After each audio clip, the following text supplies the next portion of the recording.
to support the platform just in case anything like this happens again, you can do it by way of PayPal, Patreon, Cash App, and also by the Anchor.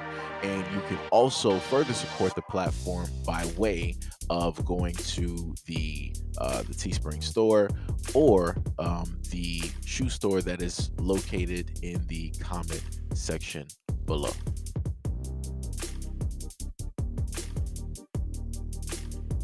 A Grammy winning sound engineer accused of kidnapping and threatening his wife and stepdaughter in Tennessee was erased by police, authorities said. A Metro Nashville police officer erased Mark Capps, 54, during an encounter Thursday at the man's home in the Hermitage neighborhood. Agency spokesman Don Aaron said officers had gone to the home to arrest Capps on warrants charging him with 2 counts each of aggravated assault and aggravated kidnapping. Aaron said his 60-year-old wife and 23-year-old stepdaughter told police he had held them in the home early Thursday. Police said the victim said that Capps awakened them at 3 a.m., gathered them in the living room, and refused to allow them to leave. They told police he repeatedly threatened to erase them if they tried to call anyone, but they were able to escape when he fell asleep. They went to police and arrest warrants were issued in the afternoon. When 3 SWAT officers went to the home arrest Capps, he opened the front door armed with a weapon, and Officer Kendall Kuhn yelled at him to show his hands.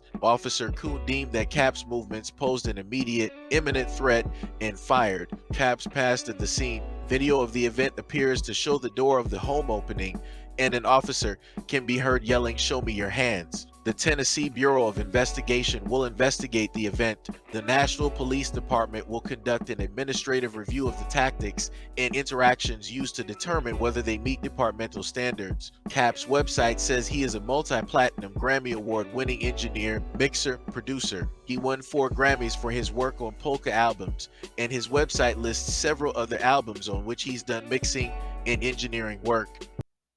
Now, I'm not sure if there might be a little bit more to the story. Maybe it was a divorce going on. Maybe it was something where he felt that he needed to do this because something was going to get taken away from him. But what we do know is the fact that he decided to, for whatever reason, gather his family, and he made some statements directly to them, letting them know the severity and how serious this situation really is. And if it is that they decided that they wanted to do anything other than what it is that he specifically told them, then it was going to be lights out. And it's amazing to me that stories like this can continuously happen time and time and time and time and time and time again, right? And the main things they like to state at the end of all of these articles, whenever it specifically deals with this group, right? They were like, the website says that he's a multi-platinum Grammy award-winning engineer, mixer, producer. He won 4 Grammys for his work on polka albums, and his website lists several other albums on which he's done mixing and engineering work.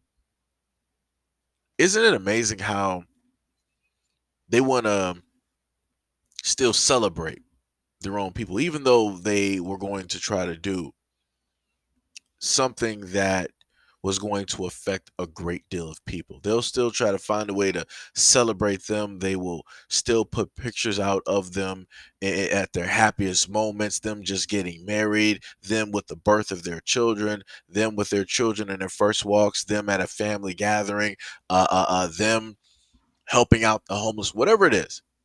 They will always make sure, no matter how it is that the story turns out, how it is that their people are portrayed in that real life narrative, they will make sure to try to spin or control that narrative. Because they know at the end of the day that if people are to understand and to peer in to these stories, that that image is then going to fall on and reflect on them. And this is why I tell people, especially black people, that it is very important to control the narrative when it deals with stories. Because every other group of people, they do this.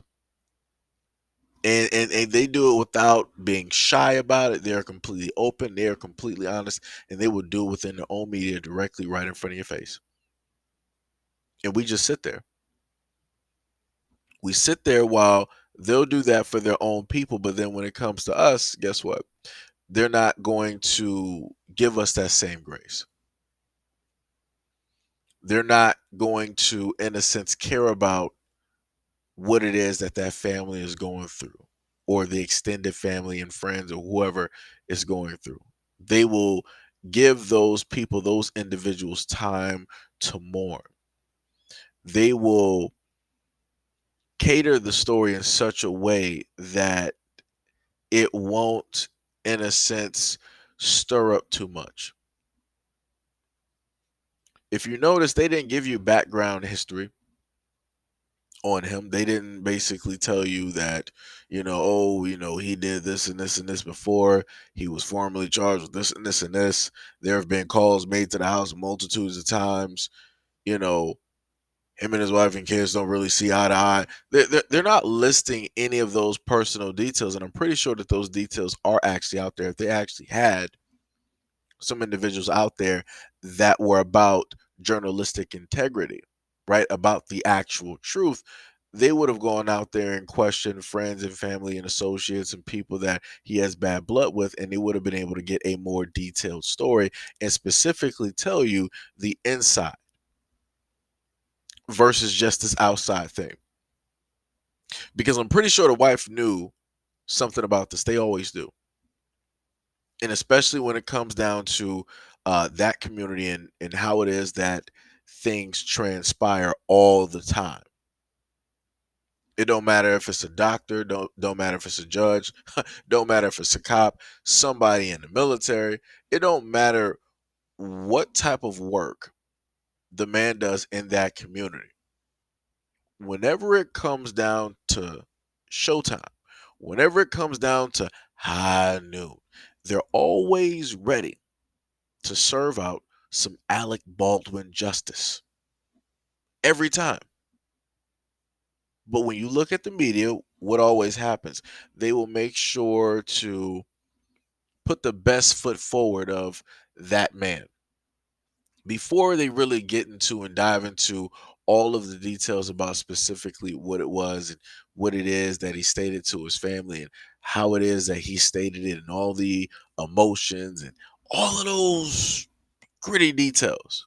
They will always make sure to let you know he was a family man first. He loved his kids. He loved his job.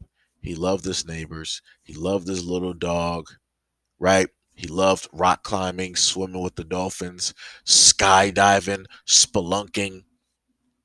They'll make sure to give you all of that good stuff to have you empathize. And they'll specifically do that with their own community because they want it to feel as though that even though that you are an outsider peering in, they want to make you feel as though you are a friend, you are family. They want you to, in a sense, feel what the family feels, but also feel and understand the mind, right, of the husband who either did go through with the whole plan and was successful, or he was captured, caught, or erased. But at the end of the day, they want you to understand the mind. They want you to understand his perspective. Be where he is. Like I said, I always find it very interesting whenever these stories come up and how it is that the media, that their own people decide to frame these stories specifically when they push it out to everybody else. If you didn't get anything from this, the one main thing is this, and this will always be true. If they decide to push out a story about one of their own, they will make sure to narrate it in such a way that it won't cause horrendous damage to their own image, to their own reflection, because they know and understand that if one person is directly out there that looks like them, other people are going to use that one person and they're going to judge 100, judge 1,000, judge 100,000, 500,000, judge a million, or also judge the whole group based on that one person's actions. So this is why any and every single time they narrate these stories, they make sure to put some type of emotion, they put some type of draw, they put some type of love, some type of excitement. They put everything in there that you more than likely ever felt so that this story feels more at home, than what it should be.